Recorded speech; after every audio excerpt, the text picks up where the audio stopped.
different things. But that is not the way Christ is. The way Christ is, when he saw the multitude, he was broken up with such pain. In John's Gospel chapter 4, he lost his very appetite by the confrontation he had with one woman that is lost without the Father. And that woman's life became the window for him to see the multitudes that are perishing. And then he cries out, saying, lift up your eyes, disciples, and see what I see. Because they are worried about hamburger and french fries and food and all kind of stuff. They are worried about eating their food. They are worried about Christ eating his food. But he said, I lost my appetite. Think about it. When was the last time your wife or your husband or your children said to you, what happened to you? You're not hungry? You're not eating? I mean, you've been missing meal so many times. Something wrong? Then you respond. Well, the truth of the matter is, remember a few days ago we were watching what happened in Bangladesh. 100,000 people died overnight, and thousands of kids on the streets and millions displaced. And it just breaks my heart. I made a decision to fast for 3-4 days and pray for these people and experience the pain Christ experienced for the lost and dying millions. Please, for kindness sake, understand me. I am not here to get anything from you or put you on any kind of guilt trip. We have come to the place in church that obedience has come to the place of being misunderstood as legalism. But Jesus said, unless you love me more than father, son, daughter, even your own very life, you cannot be mine. These are verses we don't want to talk about maybe. I didn't want to talk about it. But when the Lord dealt with my heart, I realized he was asking me for surgery with anesthesia. He said, you raise the dragon, you better slay it. I won't force you. You can choose. And I tell you, it was not easy. My brothers and sisters, what the Lord did in my own, this brief walk, I remember sitting in my study, writing some note with my Mont Blanc, a pen that, who wants to spend $350 for a stupid little fountain pen? Because I was in Germany, that was my great joy, because I always loved fountain pen. I remember writing with this thing something, and the Lord just spoke to my heart and said, son, 100 years now, who's going to use this pen? I said, what? I just asked you a question. Then he let me think about everything I was living for. And I added 100 years to my age and found out I'm dead. I'm gone. Nothing I take with me. It just scared me to death. And I realized I better commit my life and every fiber of my being so radical that nothing in the world should hold me back from giving all to him and loving him and living for the cause. And I won't recommend you to sell your house and car and wife and kids and all those stuff. I'm not promoting any of that stuff. But this is what I'm telling you. We got a problem of information becoming godliness. Information will never make you godly. As a matter of fact, I tell you what, Christ died on the cross not to forgive our sin alone and take us to heaven, but to set us free from our own self-centeredness, because only then we can see Christ using our earthen vessels to change this lost world. And I so bad wanted to do my own way things for God.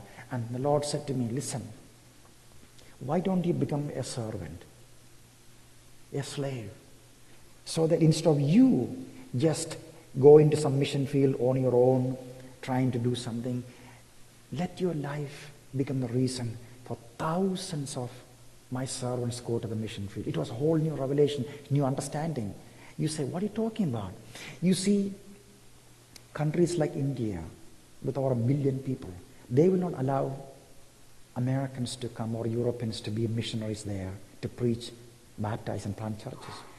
As a matter of fact, the 1040 window region, restricted, mostly closed. We take people overseas, by the way. We do. We challenge them to do that for a few months or whatever. But I'm talking about, how do you reach half of the country that never heard the name Jesus? I remember the early days, we go from village to village and ask people if they heard the name Jesus. The most common answer very polite, nice people. They scratch their head and say, I've been living here for 20, 30, 40 years. No one by that name live here. You go to the next village, you may find him there. Literally. This is actually true. And how do you reach these people? This is where the Lord began to show us the very beginning of Gospel for Asia, that the body of Christ here, we can link our lives with brothers and sisters on the mission field. Indians and Nepalis and Bhutanese and Burmese and Thailand people and Chinese, and pray for them and help them to get the job done. As a matter of fact, today we have 16,000 full-time, well-trained missionaries on the field. Over these years, we have seen 24,000 churches planted among people that didn't have a church before. Every day, close to 60 new fellowships, churches born on the mission field. You say, that's unbelievable. You better believe it. You want to go with me? Please, we'll buy ticket and go. And you would be surprised to see what God is doing. Such as this man wrote from Nepal, listened to a radio broadcast. Sir, I hear if I believe in your Jesus, my sins can be forgiven. Then can we all join you? 12 people signed their name under that. A missionary was sent, a beautiful church now in the community. From the end of Bhutan, a place that is not even on the map. Literally, we looked for it. This guy wrote, I heard about Jesus over the radio, and I was laying on my mat in my hut. I was paralyzed for years. I prayed to Jesus. I don't know what happened. I got up. This book you talk about, I don't know what this is. Can you give me a book? 2 missionaries walked 7 days to get to the community. Now there's a church. We cannot build churches in Bhutan, but house we build, and inside the worship. This is unbelievable what is happening today.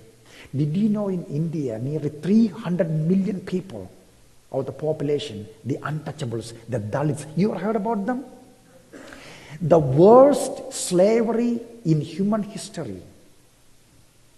It is not what was in America or England. It is in India.